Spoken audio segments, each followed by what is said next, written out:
ఆంధ్రప్రదేశ్ ముఖ్యమంత్రి నారా చంద్రబాబు నాయుడు సోమవారం పోలవరం పర్యటనకు వెళ్ళారు. ఆయన గతంలో ముఖ్యమంత్రిగా ఉన్నప్పుడు సోమవారం పోలవరం అంటూ నిజము చంద్రన్న జయము జయము చంద్రన్న అని పాటలు పాడించుకున్న విషయం చాలామంది గుర్తుండి ఉంటుంది కదా. మళ్ళీ దాన్ని పునరుద్ధరించాలని నిర్ణయించారు. కానీ పోలవరం గురించి ఆయన ప్రతి మాటను అబద్ధంగా మాట్లాడటం అనేది పత్రికా విలేకరుల సమావేశంలో చాలా విడ్డూరంగా ఉన్నది. వినటానికి కొంచెం జుగుప్సాకరంగా కూడా ఉన్నది. ఒక్క మాట కూడా నిజం చెప్పకుండా అన్ని అబద్ధాలే చెప్పాడు ఆయన. అసలు పోలవరంలో ఏం జరిగింది, ఏం జరగనున్నది, ఏం జరగబోతుంది అనే విషయాన్ని కొంచెం లోతుగా పరిశీలిద్దాం. చంద్రబాబు నాయుడును మోడీని 2024 ఎన్నికల్లో అసెంబ్లీలోను పార్లమెంటులోను గెలిపిస్తే 2 సంవత్సరాల్లో పోలవరం పూర్తి చేస్తానని కేంద్ర హోంమంత్రి అమిత్ షా అనంతపురం పర్యటనలో చెప్పారు. నిజానికి ప్రజలు ఆ మాటలు నమ్మ ఇతర కారణాల వలన చంద్రబాబును నెగ్గించారు, నరేంద్ర మోడీని కూడా నెగ్గించారు. మరి అమిత్ షా తన మాట నిలుపుకుంటారా, 2 సంవత్సరాల పోలవరం పూర్తి చేస్తారా అంటే అనేక అనుమానాలు ఉన్నాయి. అంటే 2014లో కూడా నరేంద్ర మోడీ ఇదే చెప్పారు. ఢిల్లీని మించిన రాజధాని ఆంధ్రప్రదేశ్కి, విభజిత ఆంధ్రప్రదేశ్కి నిర్మించి ఇస్తామని వాగ్దానం చేశారు.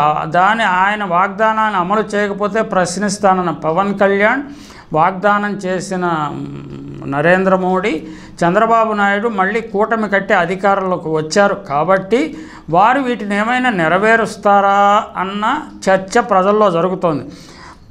1981లో అంజయ్య ముఖ్యమంత్రిగా ఉండగా దీనికి శంకుస్థాపన చేశారు. అంటే ఎన్టీ రామారావు ప్రభంజనంగా దూసుకొస్తున్నాడని ముందు దీనితోటి కాంగ్రెస్ ప్రజాభిమానం కాంగ్రెస్కి ఒడిగట్టిపోయిందని గుర్తించిన అంజయ్య ఇందిరాగాంధీ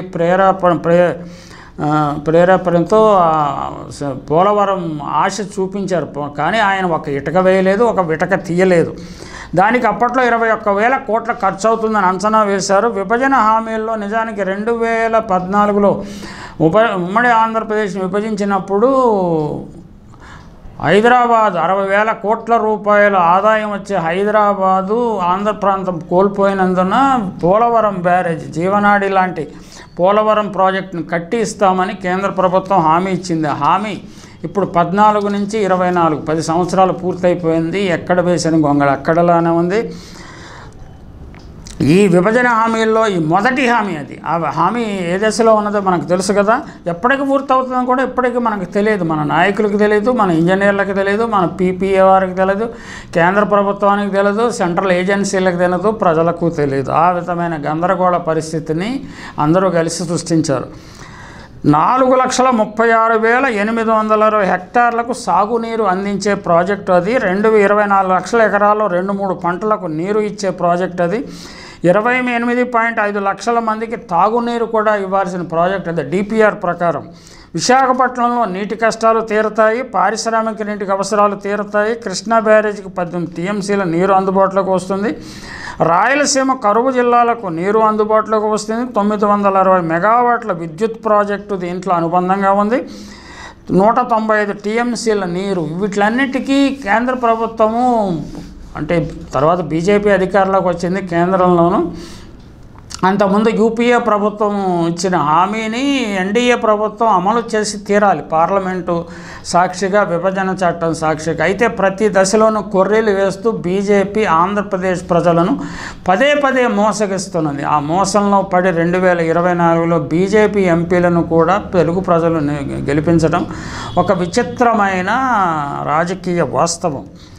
ప్రతి సంవత్సరం 1660 టీఎంసీల నీరు ఇప్పుడు సముద్రం పాలైపోతున్నది. అంటే ఈ 10 సంవత్సరాల్లో ఎంత నీరు వృధా అయిపోయింది. కనీసం 2018 నాటికైనా పూర్తయినా అదే తెలుగుదేశం 2018కి పూర్తి చేస్తాం, తర్వాత 2020 అన్నారు, 2022 అన్నారు, 2024 కూడా పూర్తయిపోయింది. మళ్ళీ ప్రభుత్వం మారింది, జగన్మోహన్ రెడ్డి పూర్తి చేయలేకపోయారు. దానికి సాంకేతిక సమస్యలు వచ్చినాయి. ఆయన ఏమీ చేయలేని పరిస్థితి. సాంకేతిక సమస్యలు వచ్చాయి, నిధుల సమస్య వచ్చాయి, కేంద్రం నిధులు ఇవ్వదు. చంద్రబాబు నాయుడు పీపీఏ కలిసి ఆ ప్రాజెక్టును లోపభూయిష్టంగా నిర్మించారు. రింగ్ బండ్ బాల్స్ను, ఇతర సమస్యలను సృష్టించారు.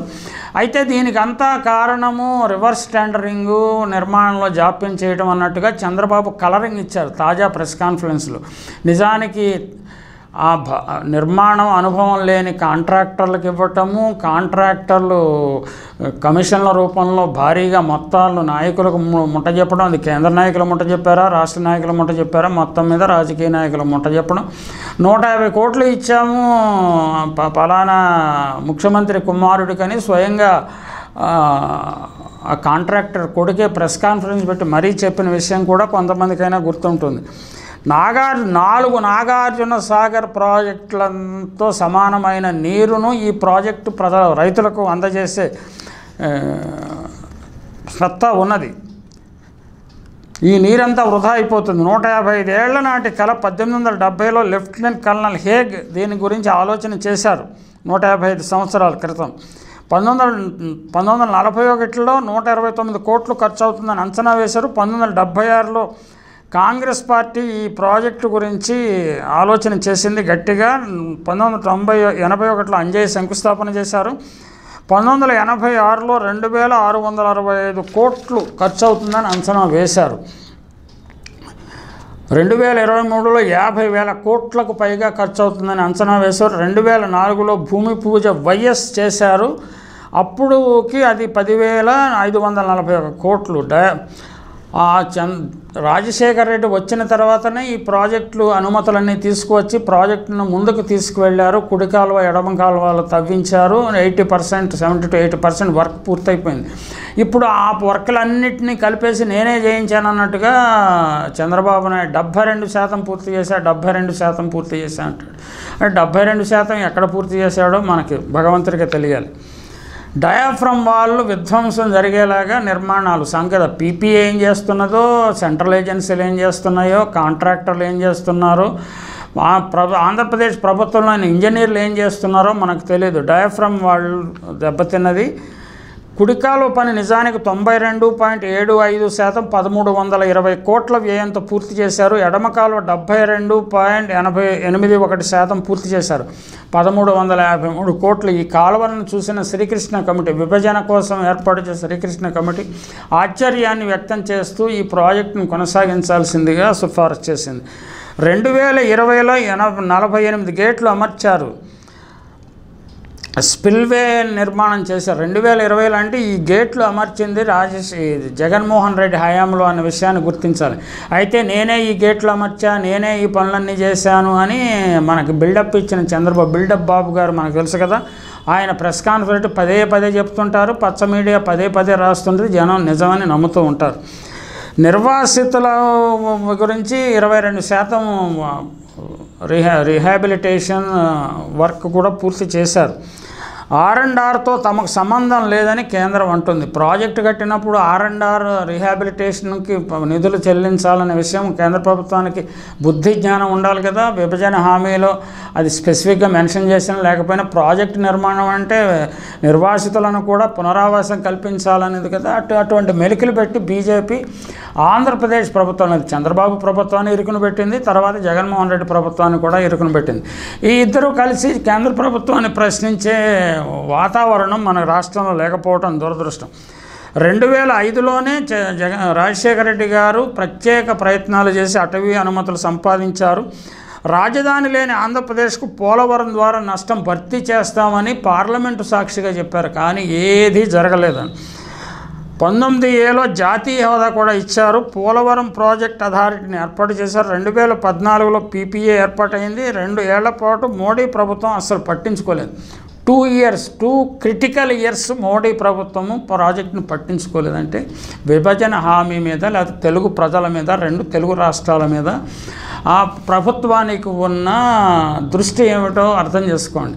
ఏదో విభజన సమయంలో 7 మండలాలు తెలంగాణలో ఇచ్చారు, ఆ మండలాలు నేను కాబట్టి మళ్ళీ ఆంధ్రప్రదేశ్కి వచ్చేలా చేశాను, అందువల్లనే ఈ ప్రాజెక్టు ముందుకెళ్ళిందని చంద్రబాబు గారు చాలా గొప్ప కవర్లు చెప్తుంటారు. 2005లోనే నిర్మాణం కాలువల నిర్మాణం పూర్తయి రాజశేఖర రెడ్డి గారు ఉన్నప్పుడే ప్రాజెక్ట్ నిర్మాణం కూడా ప్రారంభమైంది.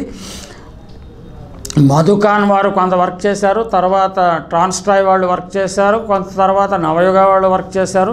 ఈ కాంట్రాక్టుల కేటాయింపులో ఎన్ని గందరగోళాలు జరిగాయి. నిజానికి ట్రాన్స్ట్రాయ్కి ఈ ప్రాజెక్టులను నిర్మించే చిన్న ఇరిగేషన్ ప్రాజెక్టు నిర్మించిన అనుభవం లేని ట్రాన్స్ట్రాయ్కి అప్పగించారు. రాయపాటి సాంబశివరావు అప్పగించారు. ఆయన తమ్ముడు ఏం మాట్లాడాడో మనకు తెలుసు, పబ్లిక్ డొమైన్లో ఉంది, ప్రజలకు నేను ప్రత్యేకంగా చెప్పనక్కర్లేదు.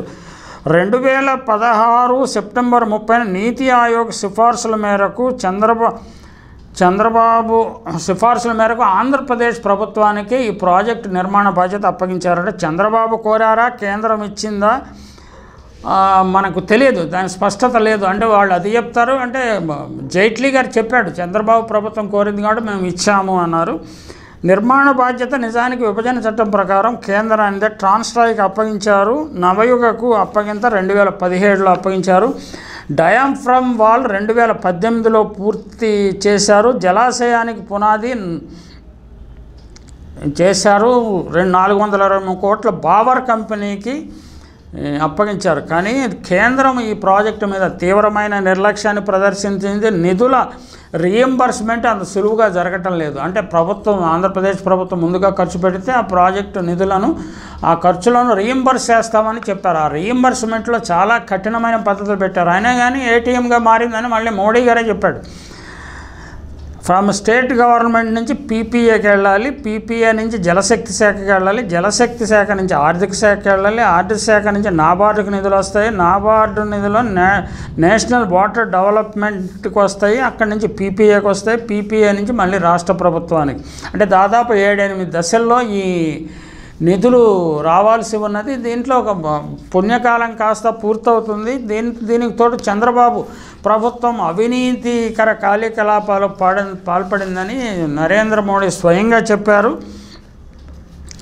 ఈ పోలవరం ప్రాజెక్టులో 194.6 టీఎంసీ వాటర్ని నిల్వ ఉంచవచ్చు. 2022 జూలై నాటికి 7.20 లక్షల ఎకరాల ఆయకట్టుకు నీళ్లు ఇస్తామని వాగ్దానం చేశారు. సబ్ కాంట్రాక్టర్లు బావర్, కెల్లర్ సంస్థలకు రాయపాటి టోపీ పెట్టాడు.